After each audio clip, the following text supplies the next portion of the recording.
24 live চাই থকাৰ বাবে ধন্যবাদ। লৈ আহিছো এটা গুৰুত্বপূৰ্ণ খবৰ। নবী হজৰত মোহাম্মদক লৈ সামাজিক মাধ্যমত বিৰূপ মন্তব্য কৰাৰ পাছতে এতিয়া জাঙুৰ খাই উঠিছে মুছলমান সমাজ আৰু আজি আমছুৰ প্ৰতিবাদ। ৰাজ্যৰ বিভিন্ন প্ৰান্তত আজি আমছুৱে প্ৰতিবাদ সাব্যস্ত কৰিছে। সবিশেষ লৈ আহিছো এই মুহূৰ্তত এটা ডাঙৰ খবৰ। হোজাই জিলা আমছুৰ এক বৃহৎ প্ৰতিবাদ। এক বৃহৎ প্ৰতিবাদী কাৰ্যসূচী। নবী হজৰত মোহাম্মদক লৈ সামাজিক মাধ্যমত অপমানজনক মন্তব্যৰ পিছতে জাঙুৰ খাই উঠিছে মুছলমান সমাজ আৰু আজি সমগ্ৰ ৰাজ্যৰ লগতে হোজাই জিলা আমছুৰ প্ৰতিবাদ দেখিবলৈ পোৱা গৈছে। ডবকাৰ পুলিচ পইণ্টত এঘণ্টীয়া কাৰ্যসূচীৰে এই প্ৰতিবাদ দেখিবলৈ পোৱা গৈছে আৰু হোজাই জিলাত আজি প্ৰতিবাদ সাব্যস্ত কৰিছে মুছলমান সমাজৰ লগতে আমছুৱে। আমছুৰ এক বৃহৎ প্ৰতিবাদী কাৰ্যসূচী আজি হোজাই জিলাত আৰু এই ভয়ংকৰ এটা খবৰ যেটো সামাজিক মাধ্যমত বিয়পি পৰিছিলে, কিয়নো নবী হজৰত মোহাম্মদক লৈ সামাজিক মাধ্যমত অপমানজনক মন্তব্য কৰা হৈছিলে। এজন যুৱকে এই মন্তব্য কৰাৰ পিছতে জাঙুৰ খাই উঠিছে এতিয়া ৰাজ্যৰ মুছলমান সম্প্ৰদায়ৰ লোকৰ লগতে আমছু আৰু আজি সমগ্ৰ ৰাজ্যৰ লগতে হোজাই জিলা আমছুৱে সাব্যস্ত কৰে বৃহৎ প্ৰতিবাদ। ডবকাৰ পুলিচ পইণ্টত এঘণ্টীয়া কাৰ্যসূচীৰে এয়া সাব্যস্ত কৰা হৈছে প্ৰতিবাদ আৰু বৰ্তমানলৈকে প্ৰিয় নবীৰ বিৰুদ্ধে মন্তব্য কৰা লোকৰ বিৰুদ্ধে কোনো ধৰণৰ ব্যৱস্থা গ্ৰহণ নকৰাত ক্ষোভ প্ৰকাশ কৰিছে চৰকাৰৰ বিৰুদ্ধে এই সকল প্ৰতিবাদকাৰীয়ে। ঘটনা সন্দৰ্ভত দোষীৰ বিৰুদ্ধে ব্যৱস্থা গ্ৰহণ কৰিবলৈ প্ৰেৰণ কৰিছে স্মাৰক পত্ৰ। আমি দৃশ্য এই মুহূৰ্তত দেখুৱাই আছো। এয়া হোজাই জিলাৰ ৰাজপথৰ দৃশ্য। হোজাই জিলা আমছুৰ আজি এক বৃহৎ প্ৰতিবাদ। নবী হজৰত মোহাম্মদক লৈ সামাজিক মাধ্যমত আপত্তিজনক মন্তব্য কৰাৰ পিছতে জাঙুৰ খাই উঠিছে এতিয়া ৰাজ্যৰ মুছলমান সমাজ, লগতে এতিয়া আমছুৰ গৰ্জন দেখিবলৈ পোৱা গৈছে। এই সমগ্ৰ ঘটনাক লৈ তীব্ৰ গৰিহণা আমছুৰ। আজি সমগ্ৰ ৰাজ্যৰ লগতে হোজাই জিলা আমছুৱে প্ৰতিবাদ সাব্যস্ত কৰিছে। ডবকাৰ পুলিচ পইণ্টত এঘণ্টীয়া কাৰ্যসূচীৰে আজি সাব্যস্ত কৰা হৈছে প্ৰতিবাদ আৰু বৰ্তমানলৈকে নবীন বিৰুদ্ধে মন্তব্য কৰা লোকৰ বিৰুদ্ধে কোনো ধৰণৰ ব্যৱস্থা কিয় গ্ৰহণ কৰা নাই বুলিও প্ৰশ্ন চৰকাৰক, যে বৰ্তমান সময়লৈকে সেই লোকজনক কিয় আটক কৰিব পৰা নাই প্ৰশাসনে, সেয়া এতিয়া প্ৰশ্ন দেখিবলৈ পোৱা গৈছে আৰু ইয়াক লৈ এতিয়া ক্ষোভ দেখিবলৈ পোৱা গৈছে মুছলমান সমাজৰ মাজত, লগতে আমছুৰ মাজত। আমছুৰ এক বৃহৎ প্ৰতিবাদী কাৰ্যসূচীত আজি শ লোকে যোগদান কৰিছে এই প্ৰতিবাদী কাৰ্যসূচীত। এই ঘটনা সন্দৰ্ভত মন্তব্য আছে, আমি শুনাবলৈ চেষ্টা কৰিম।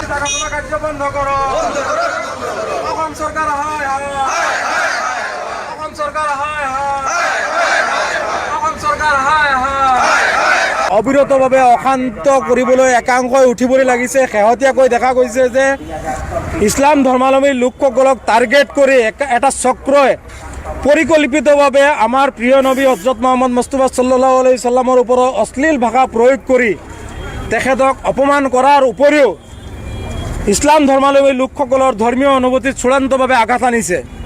গতিকে এই ধৰণৰ কাৰ্যকলাপ বন্ধ কৰিবলৈ আমি স্পষ্টভাৱে দাবী জনাইছোঁ। সমান্তৰালভাৱে আমি ইতিমধ্যে আমছু কেন্দ্ৰীয় সমিতিৰ নিৰ্দেশ মৰ্মে এই ধৰণৰ সাম্প্ৰদায়িক মন্তব্য কৰা সাম্প্ৰদায়িক সন্ত্ৰাসবাদীবোৰৰ বিৰুদ্ধে এজাহাৰ দাখিল কৰিছোঁ, কিন্তু আৰক্ষী প্ৰশাসনৰ পদক্ষেপত আমি কিন্তু সন্তুষ্ট হ'ব পৰা নাই।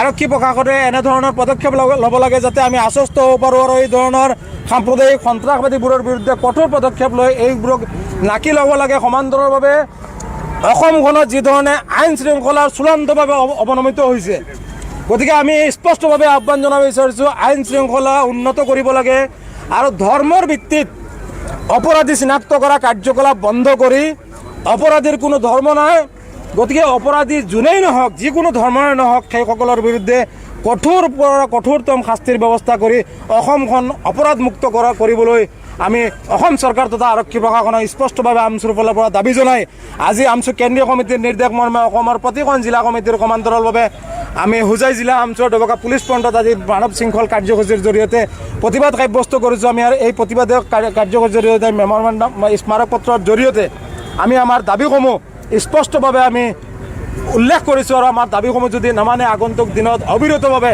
ইয়াতকৈ ভয়ানকভাৱে আমি প্ৰতিবাদী কাৰ্যসূচী হাতত ল'ম। কোনো কাৰণতে অন্যায় অত্যাচাৰ ব্যভিচাৰ কৰা কাৰ্য অসম চৰকাৰে হওক বা সাম্প্ৰদায়িক মন্তব্য কৰা দুষ্ট চক্ৰই কৰিবলৈ আমি নিদিওঁ, একদম স্পষ্টভাৱে আজিৰ এই প্ৰতিবাদী কাৰ্যসূচীৰ জৰিয়তে সকীয়াই দিছোঁ।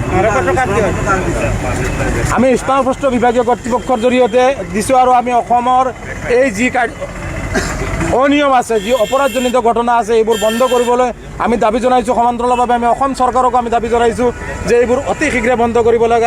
আৰক্ষী প্ৰশাসনে এক সুপদক্ষেপ লৈ এই কাৰ্যকলাপ বন্ধ কৰি অসমখন শান্তিৰ দিশলৈ আগুৱাই লৈ যোৱাৰ ক্ষেত্ৰত পদক্ষেপ ল'বলৈ আমি দাবী জনাইছোঁ। যিসকলে হজৰত মহম্মদ ছাল্লাল্লাহু আলাইহি ছাল্লামক কৰিছে বা বিৰূপ মন্তব্য কৰিছে তেখেতসকলক এতিয়ালৈকে গ্ৰেপ্তাৰ কৰি কৰা হোৱা নাই। আমি এই কাৰণে আজিৰ এই মানৱ শৃংখল প্ৰতিবাদী কাৰ্যসূচী হাতত ল'বলগীয়া হৈছে যে বিগত দিনত এই সাম্প্ৰদায়িক মন্তব্য কৰি প্ৰিয় নবীগৰাকীক যিধৰণে অপমান কৰা হৈছে আৰু আমাৰ ইছলাম ধৰ্মাৱলম্বী লোকসকলৰ ধৰ্মীয় অনুভূতিত আঘাত অনাৰ পাছত আমি প্ৰতিবাদী কাৰ্যসূচী লোৱাৰ আগত আমি অসমৰ বিভিন্ন থানাত আমি এজাহাৰ দাখিল কৰিছিলোঁ।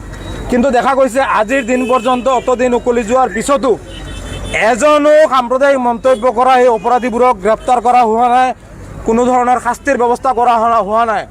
গতিকে আমি স্পষ্টভাৱে আজিৰ এই প্ৰতিবাদী কাৰ্যসূচীৰ জৰিয়তে আমি দাবী জনাব বিচাৰিছোঁ, অপৰাধীৰ ক্ষেত্ৰত ধৰ্মৰ নামত চিনাক্ত কৰি যাতে শাস্তিৰ ব্যৱস্থা নকৰি অপৰাধ যিজনেই কৰিছে সেইজনৰ বিৰুদ্ধে ব্যৱস্থা ল'ব লাগে। অন্যথা অসমখন ভাগ হ'ব আৰু অসমখনত অশান্তিময় পৰিৱেশৰ সৃষ্টি হ'ব। আৰু আমি আমছুৱে অসমখন শংকৰাজানৰ মিলনভূমি, গতিকে আমি বিভিন্ন জাতি জনগোষ্ঠীৰ সমান্তৰালভাৱে আমিও সমিল মিলেৰে জীয়াই থাকিব বিচাৰোঁ। আমি অসমখনক ভাগ কৰিব নিবিচাৰোঁ। গতিকে এই ক্ষেত্ৰত আৰক্ষী তথা চৰকাৰে এক সুপদক্ষেপ লৈ এই ধৰণৰ কাৰ্যকলাপ বন্ধ কৰিবলৈ আমি দাবী জনাইছোঁ।